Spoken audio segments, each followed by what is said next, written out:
motivo de alegria e satisfação estarmos aqui juntamente com o povo, uma parte do povo de Deus que irá morar no céu. Quero desde já fazer os meus agradecimentos, primeiramente a Deus e as pessoas que estão envolvidas nesse trabalho, ao pastor pela oportunidade que nos está nos concedendo de nos ter colocado para estarmos aqui hoje. Quero agradecer também a todos os irmãos que estão nesta noite, agradecer a minha família também que está comigo, minha esposa Deise e os meus dois homens de Deus, Esaú e Ezequias. Deus abençoe a todos. Irmãos, para a nossa meditação nesta noite, quero convocar a igreja amada a abrir as vossas Bíblias no livro de Lucas, capítulo 15. É uma passagem bastante conhecida, uma história bíblica bastante conhecida, de conhecimento da igreja. E às vezes a gente fica perguntando assim: meu Deus, que palavra levar? É justamente como já foi dito nesta noite: a palavra não é nossa, a palavra é de Jesus. E Ele nos manda, às vezes a gente até já pegou essa passagem várias vezes, mas Deus, Ele continua nos falando, e como diz a sua própria palavra, ela se renova a cada manhã, e não é diferente. Eu creio que Deus vai continuar falando conosco como Ele já tem falado. E nos diz a palavra de Deus em Lucas capítulo 15, versículo final, e diz a partir do versículo 26, glória a Deus. E chamando um dos servos, perguntou-lhes que era aquilo. E ele lhe disse: veio teu irmão e teu pai matou o bezerro cevado, porque o recebeu são e salvo.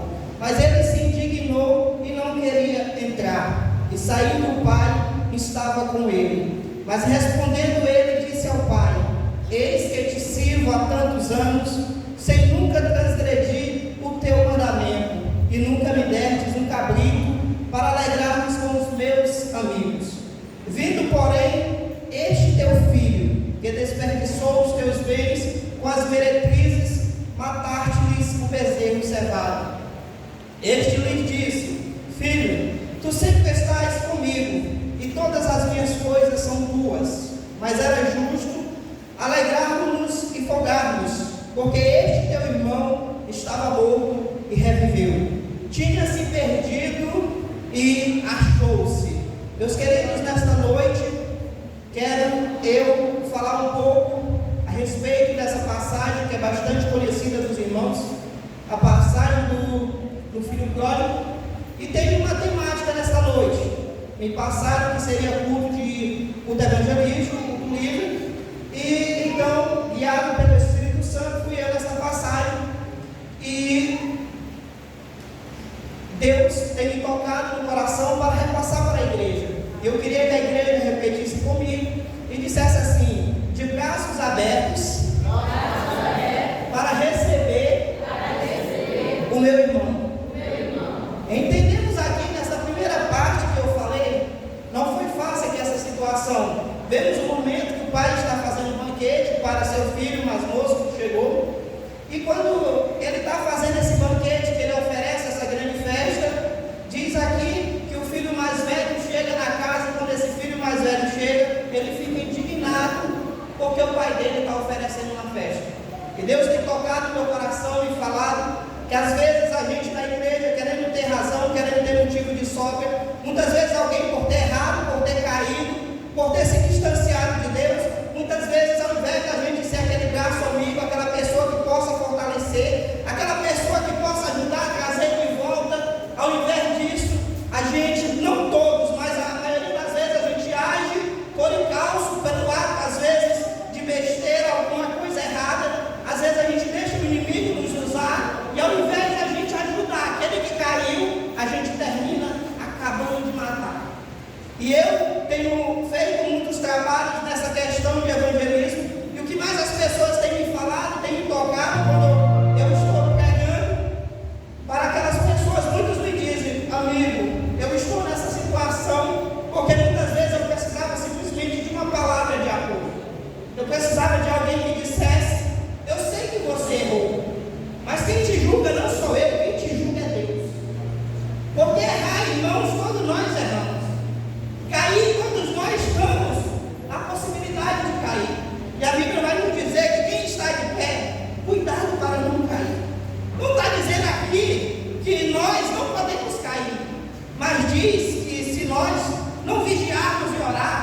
continuar na presença dele instantaneamente, sabendo que não estamos de pé, não é por nós, é pela misericórdia dele, a gente vai cair. E nesta noite talvez possa ser um assunto muito difícil, mas compreendamos, irmãos, não é fácil, irmãos. Coloca aqui, tem muita gente que eu já vi dizendo assim: mas eu estou 30 anos na igreja, eu estou 15 anos na igreja, e essa pessoa chegou agora, já colocaram coordenação para ele, já colocaram isso para ele. Meu irmão, eu quero te dizer uma coisa: deixa o irmão de lado, não atrapalhe a vida dele. Você tem motivos de sobra para adorar. Só você está aqui na presença dele, está na casa do Pai, já é algo muito especial. Você não precisa estar vendo erro do irmão.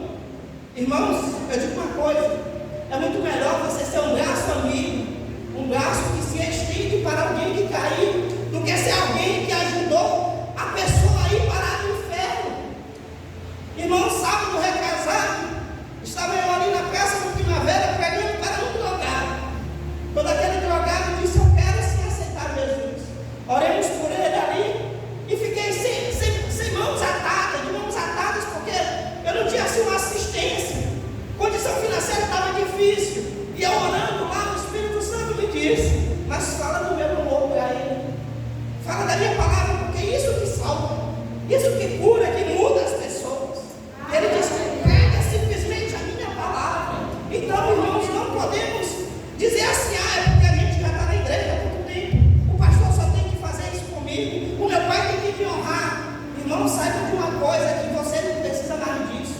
Eu quero dizer, irmãos, que chega um momento na nossa vida que nem para desviar mais a gente presta, nem para sair mais da presença de Deus a gente presta. Olha a situação desse rapaz aqui. Ele chega: mas pai, por que você está dando uma festa para ele? Por que você está dando uma festa para ele? Esse cara que simplesmente gastou tudo, jogou os teus bens fora, gastou com meretrizes, gastou de qualquer maneira. E o pai diz: filho, é o seguinte, eu quero te dizer uma coisa, está no versículo 30, e diz assim, versículo 31, a parte B: todas as minhas coisas são tuas. Eu quero dizer, meu querido, que Deus está dizendo essa noite: todas as coisas dele são tuas. Não vai pensar que porque Deus está abençoando o teu irmão do lado, ele não tem bênção para ti, não. Todas as coisas são tuas. E começando a parábola, nos diz aqui a parábola, vemos no capítulo 15, você pode pegar a sua Bíblia e colocar no versículo, a partir do capítulo 15, a partir do versículo 1. Porque, irmãos, é muito difícil você pregar sobre o filho pródigo sem antes você entender essas outras duas parábolas que Jesus deixou. A primeira parábola que Jesus fala diz a parábola da ovelha perdida. Observe a situação dessa ovelha perdida, e eu vou ler um versículo que é muito interessante. E diz assim, versículo 4: que homem dentre vós, tendo uma ovelha e perdendo uma delas, não deixa no deserto. Diga comigo: deserto. Irmãos, quando eu leio isso aqui, eu fico arrepiado, porque você pegar 99 ovelhas e colocar dentro do aprisco, como a música é cantada, é muito fácil você fechar a porta e não sai. Mas, irmão, o pai aqui, o pastor, tem coragem de deixar 99 no deserto e voltar atrás por causa de uma. Isso emociona, isso quebra qualquer coração de pedra, meu amigo.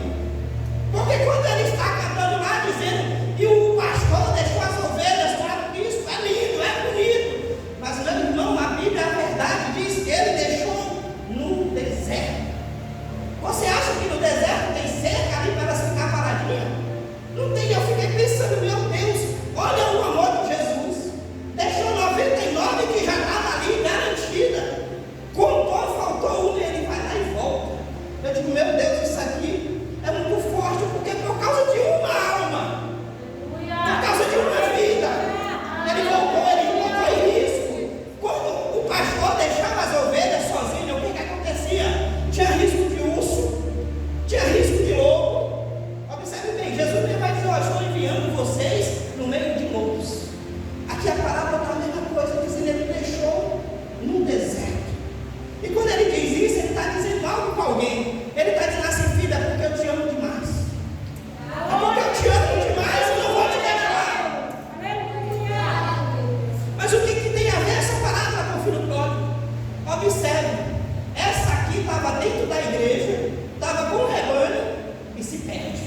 se perde para fora, para o mundo.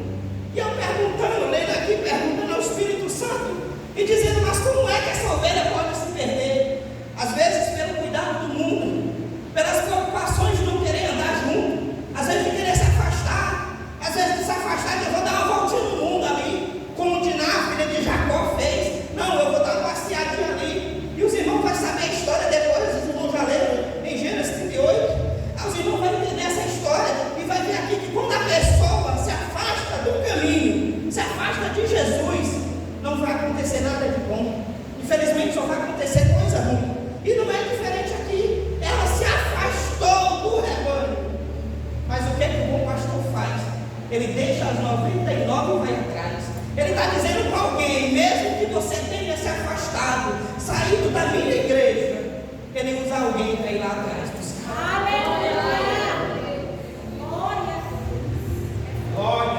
E a parábola da dracma perdida. A segunda parábola, para nós entendermos o contexto geral. E diz que essa mulher tinha 10 dracmas. E diz que ela perdeu uma dracma. Pesquisando eu o significado dessa dracma, moeda bem valiosa, valia uma diária. O homem trabalhava o dia todo para ganhar uma moeda dessa. E diz que as mulheres naquela época juntavam as moedas para o seu casamento. E diz que quando essa mulher perdeu uma moeda, não vai pensar que ela perdeu ela fora, diz que ela perdeu dentro de casa. Irmão, mas isso aqui é tão lindo, que a primeira coisa que ela fez, diz assim, Jesus diz, ó, qual a mulher que se perdeu uma dracma, não acende a candeia. E eu falando assim, meu Deus, o que é a candeia aqui? Ao Espírito Santo diz assim, sou eu, o Espírito Santo, que chego na vida da pessoa e faço aquela limpeza, organiza a vida da pessoa, transforma a pessoa. Meu querido, porque se não tiver luz, não adianta você procurar no escuro. E Deus disse, quem anda no escuro se perde. Você tem que andar na luz. E João capítulo 1 vai dizer que Jesus é a luz verdadeira, que ilumina todo homem, que tira todo homem do pecado.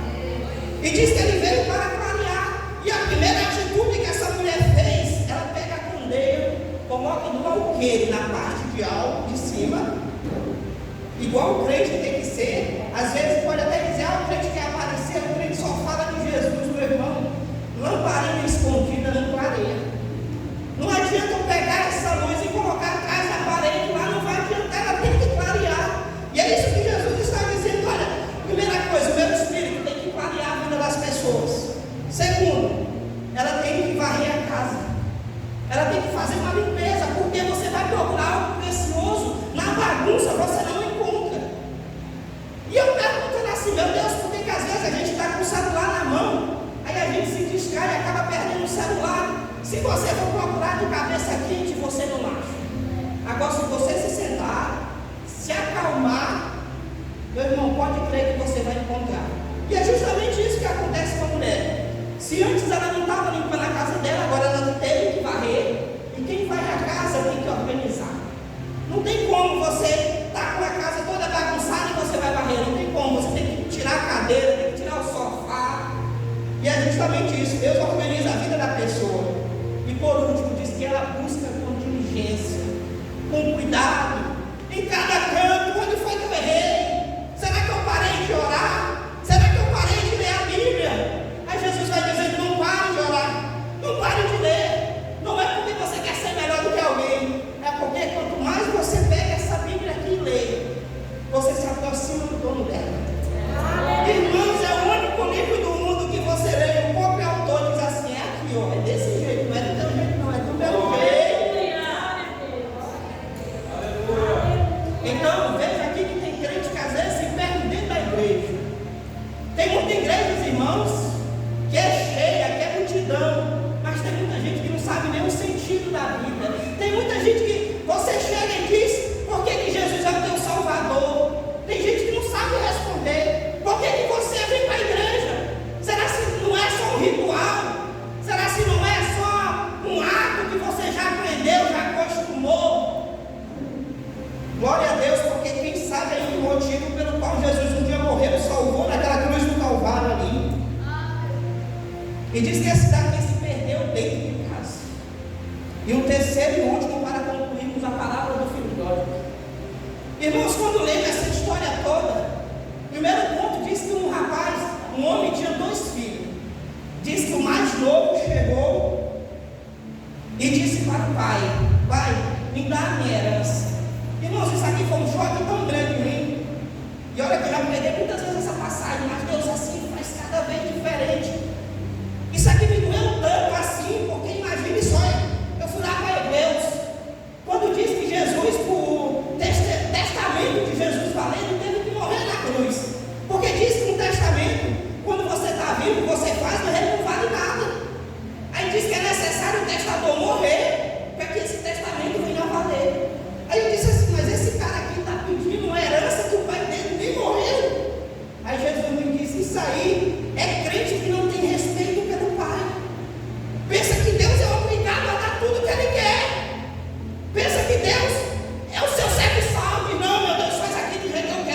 O verdadeiro evangelho, a gente entra como tá, pode vir de qualquer jeito, mas Deus transforma. Aí eu fiquei perguntando aqui, mais difícil ainda, irmãos, o pai vendo o filho pedindo a herança, e o pai, ao invés de proibir o filho, sabe o que ele faz? Ele vende a parte e dá para o filho. Eu digo, meu Deus, Deus é maravilhoso demais. Glória a Deus. Eu digo, meu Deus, mas por quê? E o Espírito Santo vem me dizer, é porque é o seguinte, irmãos, às vezes, se Jesus aqui proibisse, o pai proibisse o filho e dissesse, não, meu filho, eu não vou te dar não, ele ia ficar no canto emburrado, zangado, criticando o pai, falando mal do pai, mas o pai pega e vem e diz, pega, tu não quer? Então fala o que tu quer. Aí eu dizendo, meu Deus, às vezes a gente pede tanta coisa para Deus que a gente nem precisa, e Deus dá, aí depois a gente quebra a cara, aí volta para Deus e diz, Deus, tu sabia mesmo que eu não precisava. Eu digo, oh Deus maravilhoso. Aí diz que o pai consegue lhe dar, e diz que o filho vai para uma terra bastante distante. Quando ele vai para essa terra bastante distante, irmãos, eu fui pesquisar o significado dessa palavra pródigo, é muito terrível, é gastador, é desorganizado, é gastar além do que você tem, é sem responsabilidade. E olhando essa passagem aqui, o filho pródigo, às vezes a gente lê aqui rapidinho, um capítulo, metade do capítulo, e diz, meu Deus, isso aqui passou rapidinho, né? Mas provavelmente, irmãos, pelos historiadores, diz que aqui passou cerca de 5 a 7 anos, porque o dinheiro que esse pai tinha dado era muito dinheiro, e diz que ele desperdiçou dissolutamente, gastou de qualquer jeito, gastou de qualquer maneira.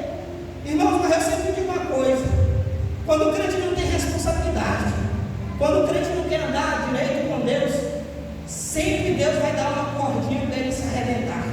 E quando ele se arrebenta, meus queridos, tem muita gente que tem a oportunidade de voltar, muita gente não tem vontade, não tem a oportunidade de voltar.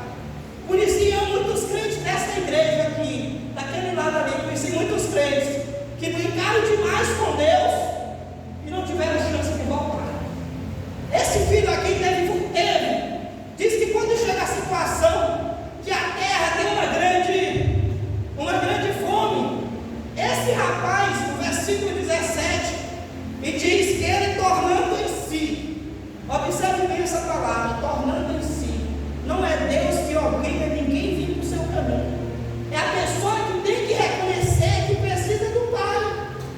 O pai aqui não diz em nenhum momento que o pai foi atrás do filho, não diz, mas diz que quando o filho viu a situação dele, ali uma situação deplorável, tendo que olhar para a comida dos porcos, restos de comida, mosca ali no meio, tudo bagunçado, ele não tinha comida, não tinha dinheiro, e diz que chega um momento que ele olhou e disse, rapaz, eu estou com fome, que eu vou ter que comer isso.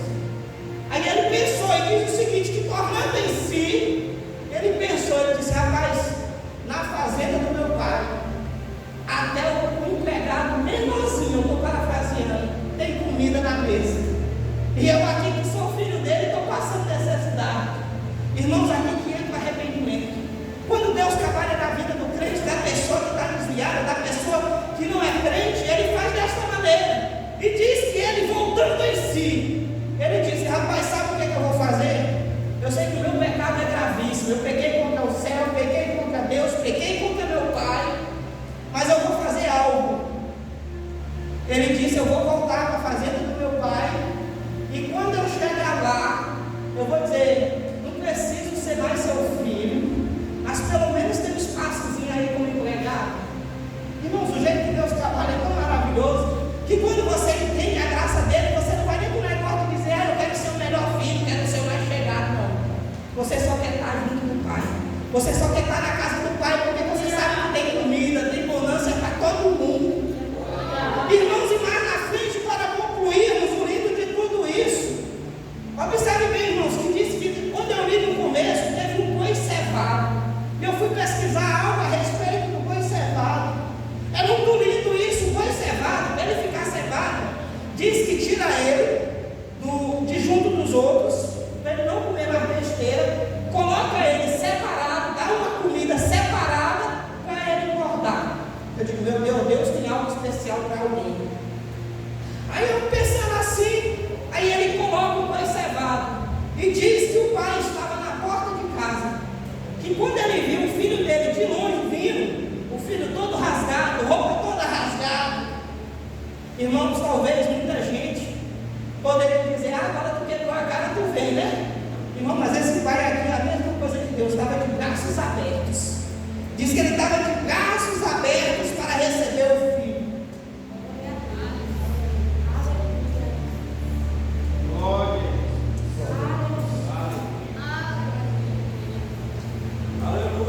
E ele disse assim, ó, para concluirmos: mas o pai disse aos seus servos: trazei depressa a melhor roupa.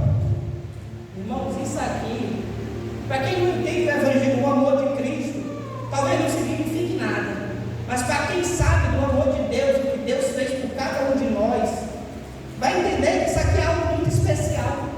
Diz que ele diz: trazei depressa a melhor roupa.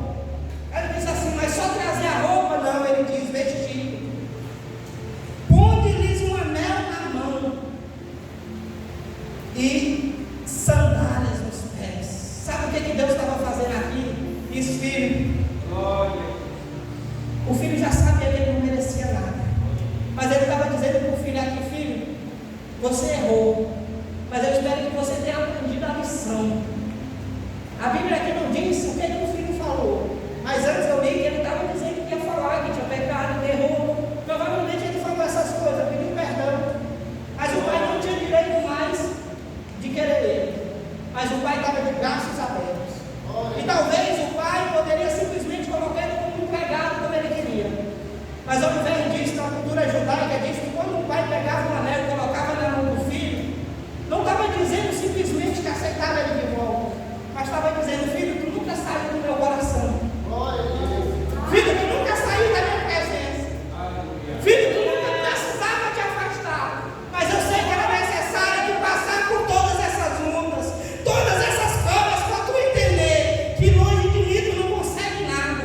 Jesus vai dizer: sem mim nada podereis fazer. E o filho mais velho não queria entrar na casa, estava zangado. Muitas vezes a gente fica triste, zangado, e diz: meu Deus, por que talvez alguém que está mais novo do que eu já recebeu essa unção, já recebeu isso, já recebeu aquilo e parece que eu estou atrasado? Não, meu irmão, entenda uma coisa: para cada pessoa Deus tem um propósito, tem uma época e tem um momento. A vitória é para todo mundo, irmãos. A única coisa que eu quero lhes dizer: não fique embargado às vezes se alguém se desviou e voltou de novo. Quando alguém chegar, abrace ele, diga: seja bem-vindo, porque esse evangelho, irmão, é lugar de cura, esse lugar é lugar de poder, e o evangelho de Deus é poder para salvar. Não somos juízes. A Bíblia em nenhum momento vai dizer que nós devemos julgar, mas a Bíblia diz, Jesus diz assim: quem quiser me seguir, tome a sua cruz. É pesada a nossa cruz. Mas Paulo, escrevendo em Coríntios, ele vai dizer: irmãos, ajudai uns aos outros a carregar as nossas cruzes.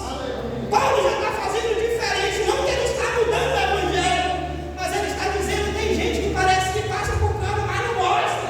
Tem outros que qualquer coisinha está gritando, está chorando, está dizendo que não suporta. Meus irmãos, mas se a gente começar a dividir as nossas cargas, começar a orar um pelos outros, Deus vai fazer algo, um recomeço diferente. E que nós possamos estar de braços abertos para receber aquele que caiu, para receber aquele que às vezes falou besteira, para ajudar aquele que às vezes não estava na presença. A gente esteja de braços abertos. Quero